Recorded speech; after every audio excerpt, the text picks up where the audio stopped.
que ces Talmidim Agounim puissent mourir pour cela.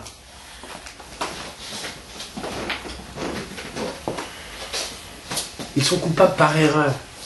Comment croire qu'ils puissent en mourir? C'est déjà difficile de croire que les salauds meurent pour leurs crimes. Alors ceux-là... Et le Chilul Hashem. Le Chilul Hashem est plus simple à expliquer. Chilul Hashem, ça, pour Rashi, ça se tient. Non, pour Rashi. Pour Rashi, ça se tient. Chilul Hashem. À condition d'admettre la prémisse que les bons disciples meurent de s'être trompés. Ou même Barthénoura, c'est... Prémisse scandaleuse, mais disons, en admettant, alors Rashi se tient, effectivement. Qu'est-ce qu'on va dire, voyant que de bons disciples meurent si jeunes? On dira, allez donc étudier la Torah, vous êtes sûr de crever à 40 ans. Alors, lui, ouais. Même pour Barthénoura, c'est... Alors, Barthénoura est plus circonspect. Il est circonspect. Pour expliquer le Chilul Hashem, qu'est-ce qu'il dit? Les fausses idées.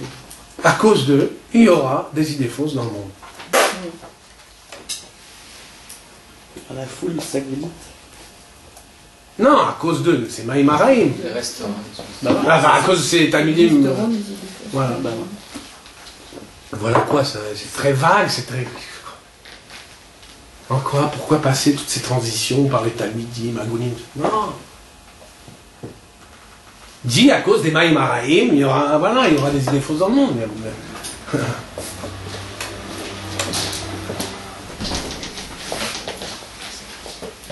Alors, ça c'est les difficultés de la lecture naïve. Encore une fois, lecture naïve qu'adopte Barthénoura. Barthénoura adopte la lecture naïve. En revanche, je ne crois pas que ce soit celle de Rashi. Et c'est ce que je veux montrer maintenant. Quant à Rambam, on a vu, donc, c'était une autre affaire. Le Rambam, nous le verrons, lui, soulève une difficulté interne. Il se contredit. Il y a contradiction du Rambam, ici dans Avot, avec le Rambam, plus âgé, du guide. Et nous verrons une contradiction flagrante et extrêmement très importante. Mais on en parlera lors d'une autre séance. On revient à Rashi.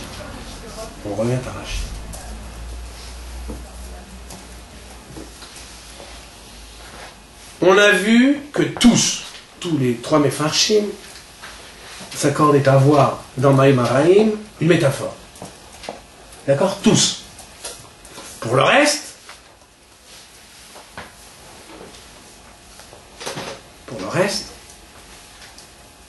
il fallait prendre chaque terme, en tout cas, suivant la lecture naïve, il fallait prendre chaque terme au sens propre. Galout, c'est l'exil au sens propre. Mita, c'est la mort au sens propre. Ça parle de la mort. Quand Avtalion parle de la mort, c'est bien la mort. Quand c'est l'exil, c'est l'exil. Sens propre. Pour ma part, c'est mon hypothèse, je pense qu'il s'agit d'une parabole. Il n'y a pas qu'une métaphore. L'ensemble du propos d'Avtalion est une parabole. Je pense qu'il ne faut prendre ni l'exil, ni Makom, l'endroit, ni la mort au sens propre. Qu'on va montrer. À partir de Rashi, à travers Rashi. Et vous verrez que les bizarreries dans le commentaire de Rashi vont s'expliquer.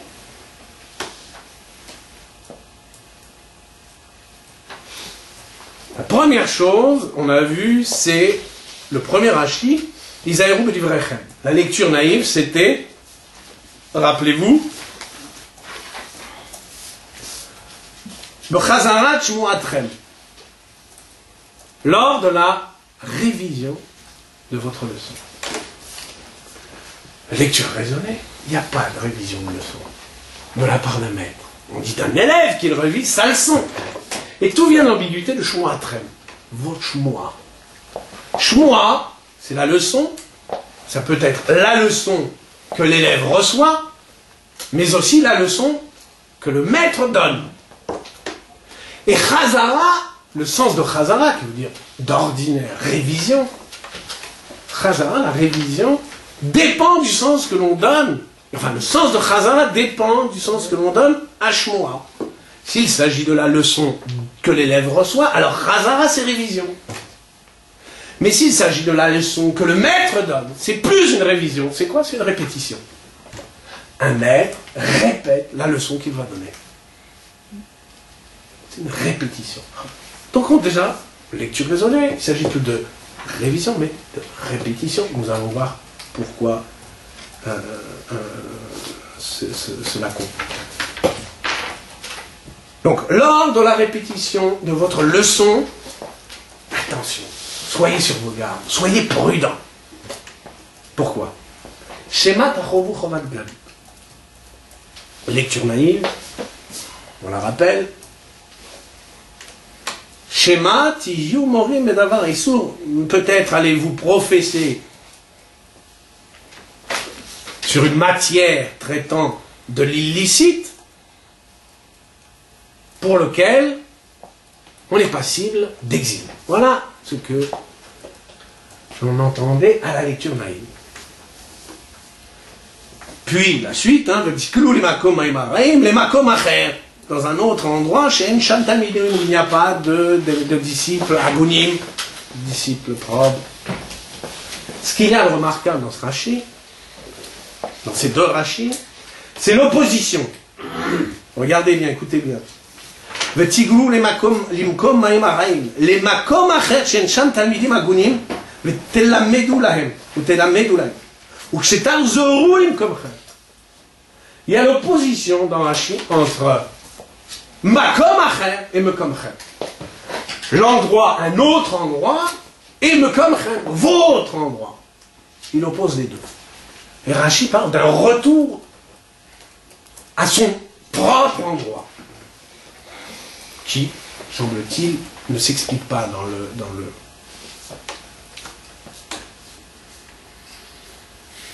le passage, ou pas le passage, mais un certain passage de mekom acher à makom acher s'appelle galout.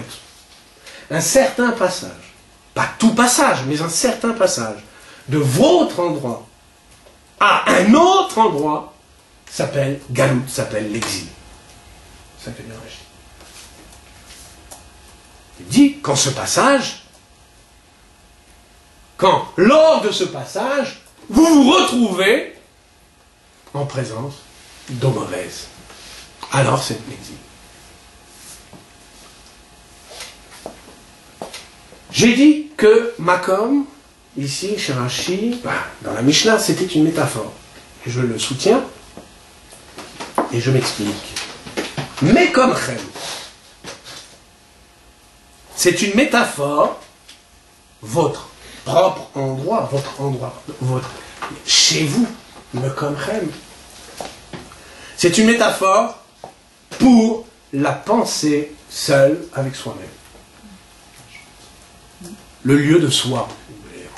Dans un français un peu... Makom acher, l'endroit autre, c'est le lieu de l'autre. On peut jouer sur le mot. Makom acher ou mekom acher est à construire. Le lieu de l'autre. C'est quoi le lieu de l'autre? C'est-à-dire à l'endroit de l'autre, c'est-à-dire en leçon. Le maître, et là on comprend mieux Rashi. Lorsque le maître répète sa leçon, il est bimkomo. Il est dans son endroit propre. Sitôt qu'il professe, il est bemakom acher. Il est makom acher. Il est dans un endroit autre. C'est-à-dire qu'il est dans un endroit, à l'endroit de l'autre.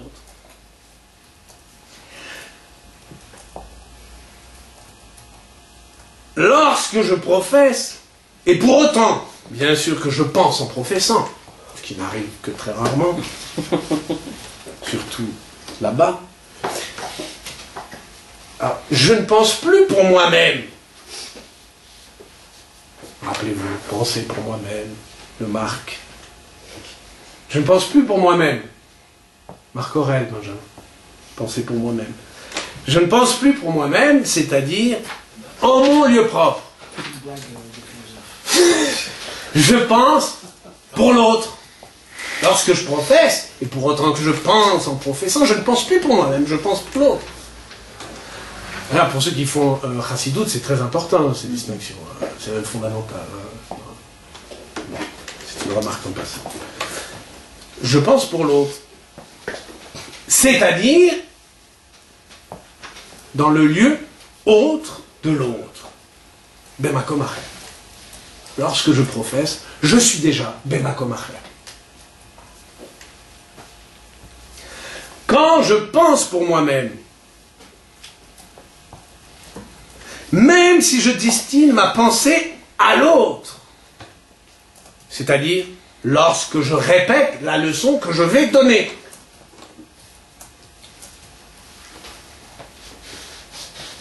je reste en mon lieu propre. Et de ce fait, je ne peux pas me méprendre sur mon propre discours. Je ne peux pas faire de méprise. Je ne peux pas me méprendre. On devrait même dire, je ne peux pas me mésentendre. Lorsque je répète, pour moi-même, encore une fois, même si je destine ce discours à d'autres, lorsque je répète pour moi-même, je ne peux pas me méprendre sur mon discours. Je ne peux pas me mésentendre. Je m'entends. Je comprends immédiatement ce que je me dis à moi-même. Se méprendre sur le discours que l'on répète en soi-même, ce serait comme se surprendre soi-même. On ne peut pas se surprendre. On surprend un autre. Puis coucou, surprise, surprise, c'est moi. Mais on ne peut pas se surprendre à soi-même. Ben pareil, on ne peut pas non plus se méprendre à son propre discours. La méprise, comme la surprise, suppose une altération radicale, c'est-à-dire l'altérité. L'autre. L'autre est évidemment l'endroit de l'autre, le makom acher.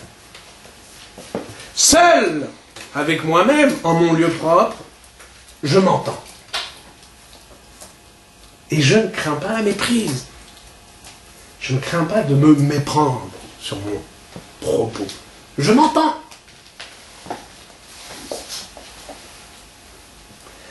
C'est en présence de l'autre, notamment en communication, en présence de l'autre, le talmid, que s'ouvre la possibilité de la méprise.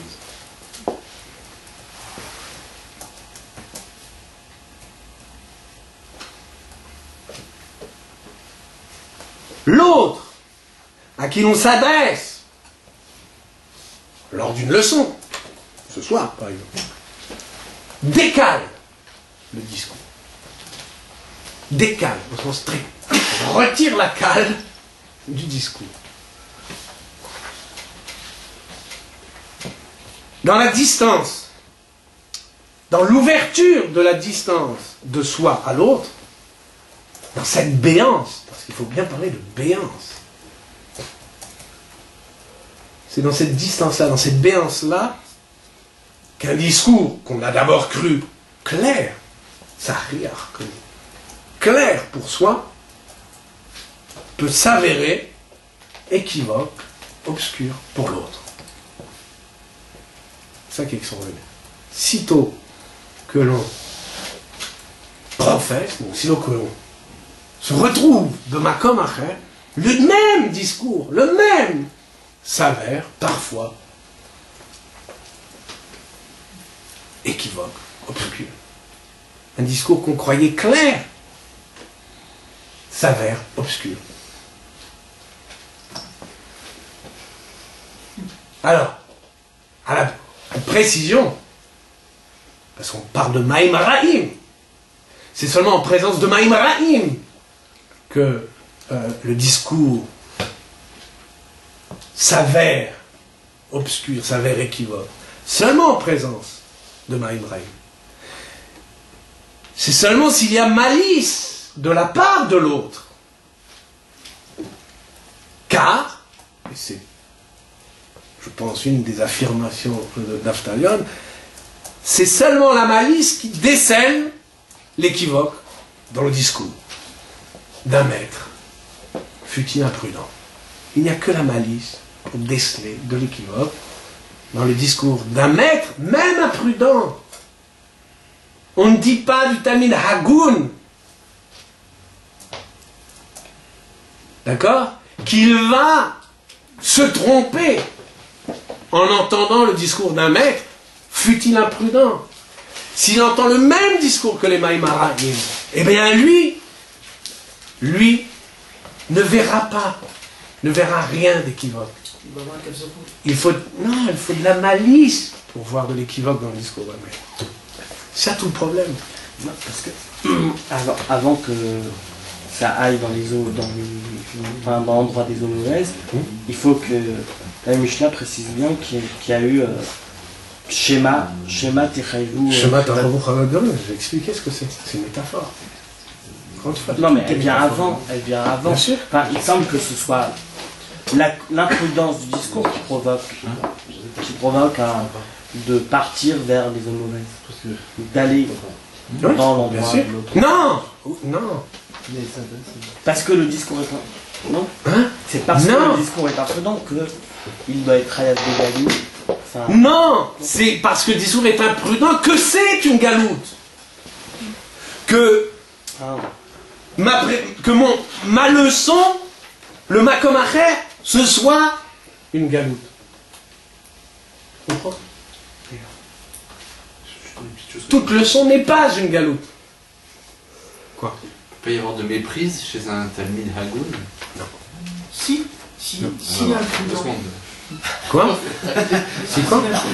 Justement, on te dit ce que tu apprends. On n'y avait vu que du feu, mais ce que tu apprends ici, c'est qu'un Talmid Hagoun, lui, ne se méprend pas, même si le maître est imprudent. Non, pas du tout. Il a l'oreille du maître. L'oreille, le maître, répétant pour lui-même, ne s'est pas mépris. Eh bien, le Talmid Hagoun, il a l'oreille du maître. Il faut la malice. Donc pour vous, Tzadok Aftalion, c'était des malicieux. Des malicieux. D'après dans l'histoire de la Gemara, il ne semble pas que ce soit... C'est à cause dans Antignos qu'ils ont dévié. Je ne sens pas que leurs problèmes viennent de leur malice. De Tzadok et... mais tout le monde dit que ça vient là. Non, mais il semble que ce soit à cause du maître qu'ils se sont dévoyés, et pas à cause de leur propre malice. C'est ça que je veux dire.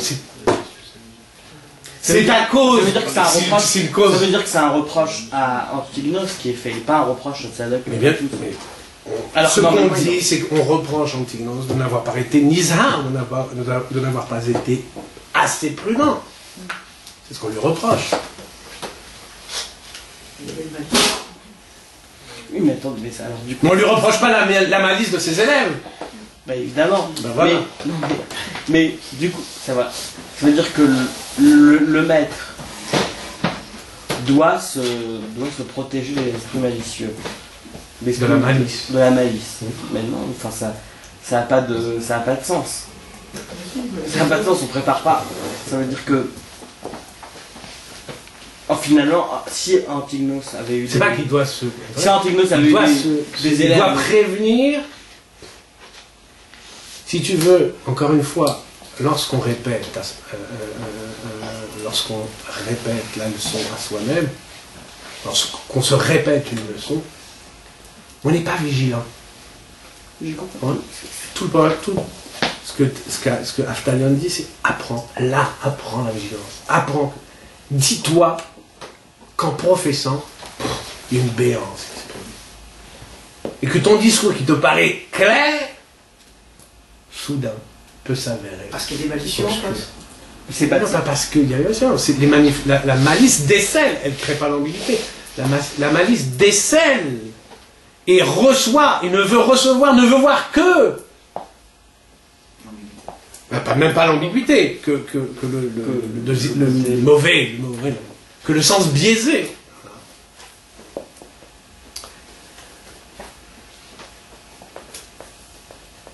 Oui, mais est-ce que c'est une fatalité?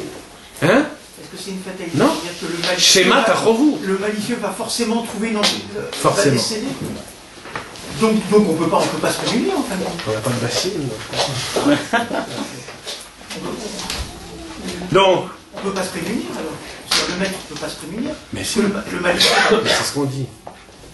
Si, il faut qu'il Zahéro, soit plus clair. le livre est. Mais c'est pas possible. Mais c'est pas contre la malice, vous savez, c'est contre. Il faut. Oui, mais il y aura c'est pour- toujours un malicieux qui trouvera Non, un malicieux peut n'avoir rien à trouver rien à trouver. dans les propos du maître. Mais comment est-ce qu'on peut dire au maître d'écouter son discours avec une oreille autre? Ah, voilà. C'est ça tout le C'est ça qu'on lui demande finalement. Oui, finalement, c'est ça tout le avec l'oreille de l'autre. Pire, avec l'oreille de l'autre malicieux. Non, Ah non, parce que sinon, oui, d'accord. Oui.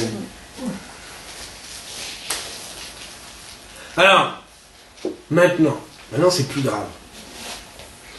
Il n'y a que, entre guillemets, le disciple, parce qu'en vérité, le Rambam, lui, quand il parle de Maïm Araïm, il ne dit pas, il ne dit pas qu'il s'agit d'élèves. L'arabe dit à quoi? Des gens. C'est simplement des gens. Il ne dit pas que c'est des disciples ni des élèves. Il n'empêche, c'est seulement ces gens-là qui sont métaphorisés. Ni les Chachamim, ni les Talmidim Agonim ne sont métaphorisés.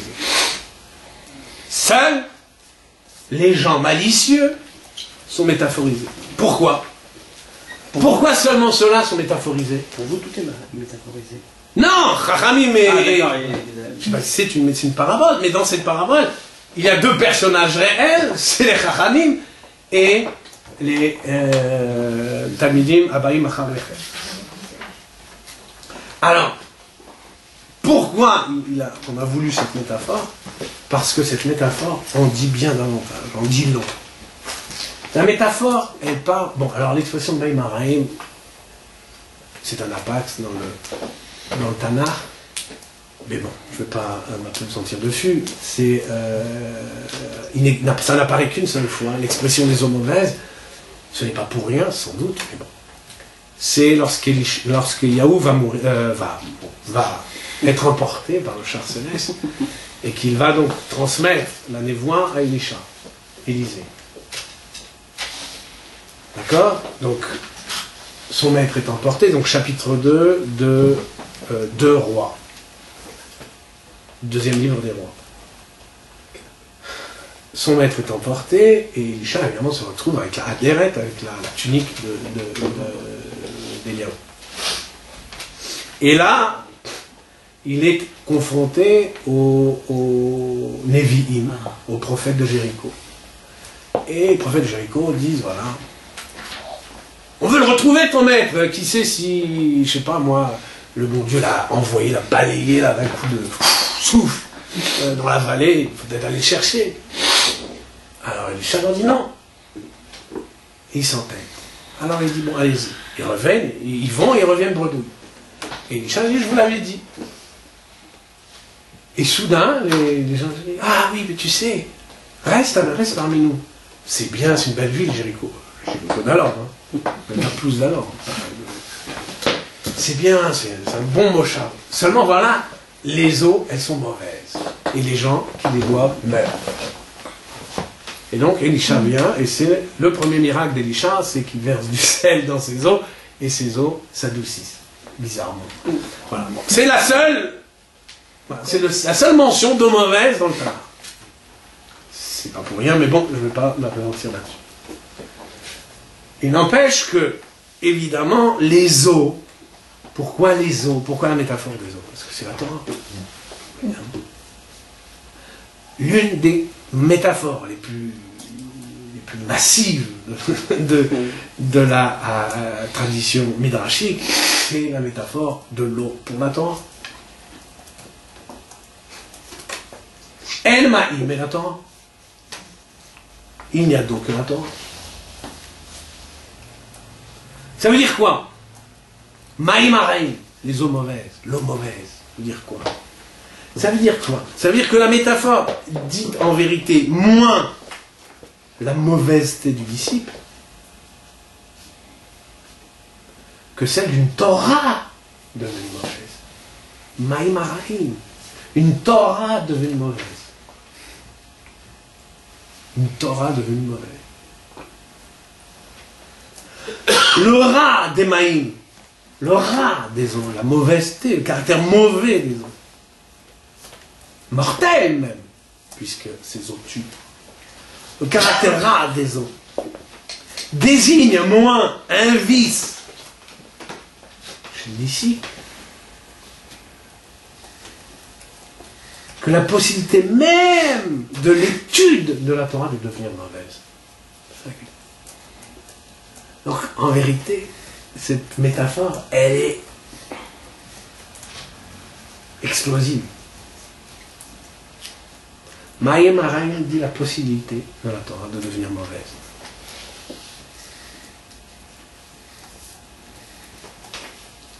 D'accord? Et on comprendra d'autant mieux le Chilul Hashem, compréhension du monde. C'est qu'on pourra dire la Torah, elle est mauvaise. Les gens pourront dire la Torah, elle est mauvaise. Je sais pas moi, on le verra, on fera une séance très provocatrice, hein, je vous le dis d'avance. Je vous le dis à vous, mais je le dis à ceux qui nous regarderaient. Très provocatrice sur la violence sur le Chilul Hashem. Avoir l'orthodoxie d'aujourd'hui, comment ne pas dire que la Torah est mauvaise?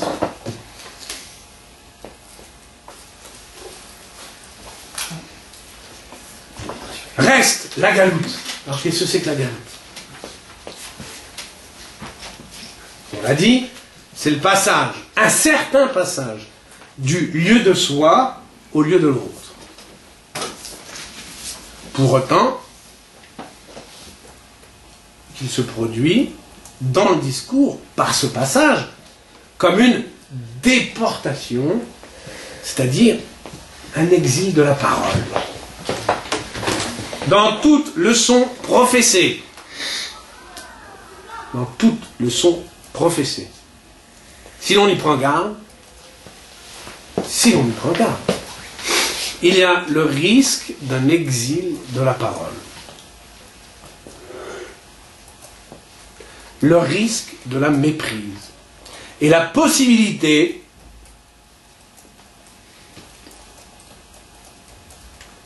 de la déviance et de l'infraction. Dans toute leçon.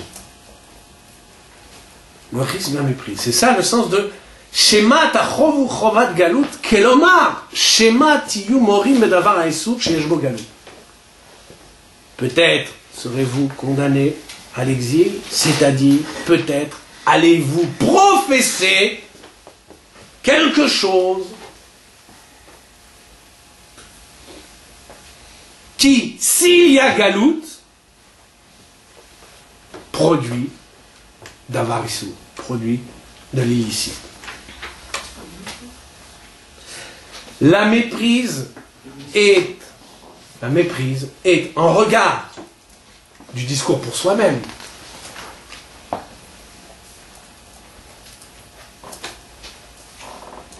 Non, le discours, en regard du discours pour soi-même. La méprise, à travers les oreilles des gens mal avisés, des gens malicieux. La méprise, elle est donc, en regard de ce discours pour soi-même, est comme son propre exilé. Comme son propre exilé. Si le maître devait comparer le discours tel qu'il est compris par des esprits malicieux, son discours tel qu'il est compris par des esprits malicieux, à son discours, à lui, pour lui-même, il constaterait comme un exil de la parole, comme un exil du discours, une galoute, une déportation. Un décalage, pour le dire un peu, grossièrement. Mais c'est une galoute. C'est un exil de la parole. Le problème, c'est que il y a une dérive, voilà, une dérive du discours. Et cette dérive du discours, elle n'a pas de limite. Elle n'est pas un maître, ne peut plus là, n'est plus ne la maîtrise plus, ne maîtrise pas cette dérive. Et ça, c'est propre au fait de professer. Ouais. Parce que c'est pas ça dans tout discours. Non, j'ai fait de professer, c'est au fait de communiquer, on peut le communiquer par le livre, donc, soit oralement, soit par écrit. Mais ce n'est jamais le fait d'un discours que l'on répète à soi-même. Jamais. Il faut le makamachem.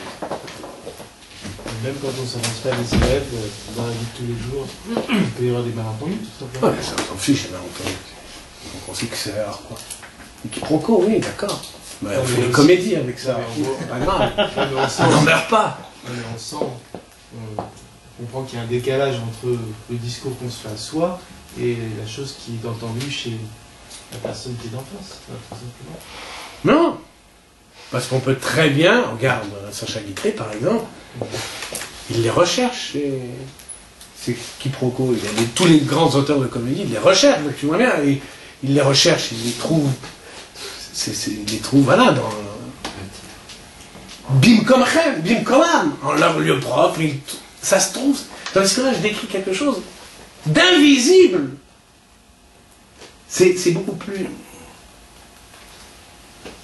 C'est invisible à l'œil du Chacham, pour autant qu'il n'est pas nizar, pour autant qu'il n'est pas vigilant. C'est-à-dire, tant qu'il se tient à lui-même, tant qu'on se tient à soi-même des discours, on n'y voit que dalle. Il ne se méprend pas, il n'y a pas de maîtrise possible. Hein? Il doit modifier son discours quand il l'adresse à des... Pas modifier, pas modifier, il doit... oui, moduler. C'est pas le même, disons. Hein? C'est pas le même que celui qui se tient à soi-même. Ça peut ne plus être tout à fait le même. C'est modulé. Modulé. Et, encore une fois, bon, on le sait, parce que, je sais pas, j'ai peut-être... on va tester, mais quand on enseigne, on n'est pas du tout prévenu contre ce danger-là. Voilà. Et en vérité, on n'est pas prévenu, pourtant, si on le constate très vite. Par exemple, les élèves peuvent rapporter des propos en mon nom et on ne se reconnaît même plus dans ces propos. Monsieur, vous avez dit à 6 mois, monsieur, vous avez dit dans un cours que on ne s'y reconnaît plus. Alors, il n'y a pas, bon, c'est pas de la malice, quoique. Parfois. C'est quoi ta musique? Reste la mort pour finir.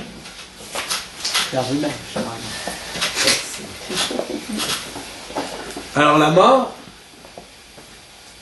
Rachid dit, vous l'idéchilumita.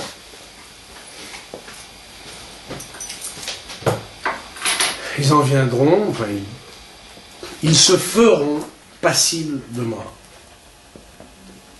Comprendre, ils en viendront à une mort nécessaire. C'est le sens de Chayav, Chiyuv, comme on a dit, Tachovu Choshama, Tachovu Chodvat Galoud, de peur qu'il n'arrive inéluctablement un exil de la parole. De peur ici qu'il n'arrive inéluctablement que les disciples meurent de votre enseignement. Pourquoi? Encore une fois, la mort ici est métaphorique. Mais de quoi la mort est-elle la métaphore? la mort est la métaphore de la mort prise au sens métaphorique. C'est pas mal. Ça veut dire quoi? Ça veut dire quoi? Rachi prend le soin, prend la peine de citer 3 versets. Alors rappelez-vous les 3 versets sur le Chaim de l'étude. L'étude, pour dire combien l'étude est vivifiante. Maïm Chaim, les Maïm Chaim, les eaux de vie de l'étude, par opposition aux Maïm Araim, les eaux vivifiantes de l'étude par rapport aux eaux mauvaises, de la Torah devenue mauvaise, de cette Torah propagée par la malice des gens.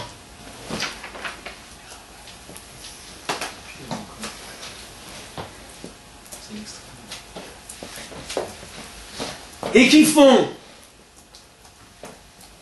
de l'étude qu'ils propagent un makom maïmaraïm, un endroit d'eau mauvaise. Qu'est-ce qu'on va dire? Qu'est-ce qu'on va dire? Qu'est-ce qu'on dit qu'est-ce qu'il faut dire de ces psukim sur la Torah vivifiante, l'étude vivifiante? Qu'est-ce qu'il faut dire?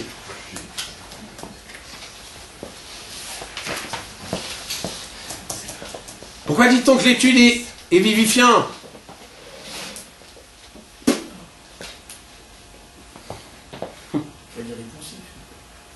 Dis-les, si tu oses. Parce que ceux qui la protègent sont certainement normaux. Pourquoi dit-on qu'elle est vivifiante? L'étude. Parce que ceux qui la protègent sont certainement normaux. Non mais tiens-toi au verset. Qu'est-ce qu'on dit? Horaire yamim. Longueur des jours. Toutes les fois qu'on parle de chaim, de vie, et de horaire yamim, de... Alors je ne traduis pas par longanimité, parce que ça ne veut rien dire. Car on vit plus longtemps. Secret, faites pas de jogging, étudiez. Non, c'est la longueur des jours. Ça n'a rien à voir avec la longanimité. On peut mourir à 20 ans et avoir une existence longue.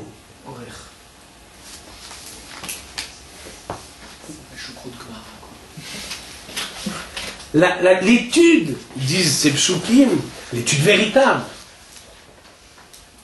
l'étude Maïm Chaim, l'étude vivifiante, elle est cause, disent les psukim, ces 3 psukim, disent qu'elle est la cause de la vie véritable. Quelle est la cause de la longueur de nos jours? Nos jours, c'est une formule hébraïque pour l'existence. Le temps de l'existence, la durée de l'existence. On dit Yemé Chaya.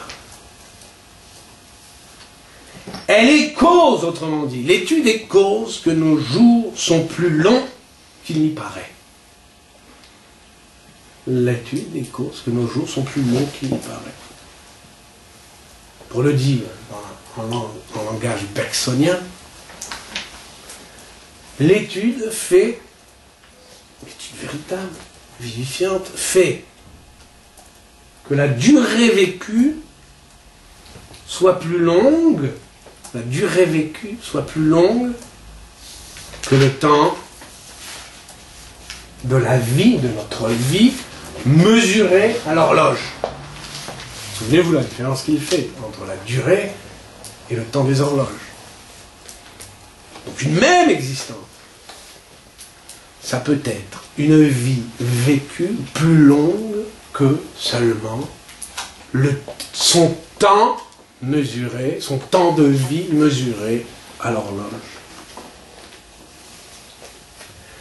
Pour le dire autrement, l'étude fait que la vie est subjectivement plus longue que le temps qui passe. Et je renvoie à l'article magnifique de Walter Benjamin, à l'étude que j'en ai faite sur l'immortalité. Walter Benjamin appelle cela l'infinité ou l'intensité de la vie. Ça, c'est l'étude. C'est l'étude qui en est là, qui en est le ressort. Par conséquent, on comprend, à l'inverse, que l'on puisse dire, voyant ces gens qui propagent une Torah, une eau mauvaise, on comprend qu'on puisse dire, mais regardez-les. Alors on parle même des bons disciples, des meilleurs, des Hagonim. Regardez, c'est quoi leur vie? C'est quoi leur vie? Une vie morte. C'est une vie morte. C'est une vie qui passe et s'égrène comme les minutes d'une horloge. C'est ça leur vie. Il suffit d'aller dans un collège. Faut que ça passe. Hein. On dort pas tous. Avec le café, ça... Oui, bien sûr. On s'abrutit comme on peut, mais c'est ça la mort. Au sens métaphorique, bien sûr. C'est ça la mort. Alors la prochaine fois, on attaque le Rambam et la question de l'ambiguïté.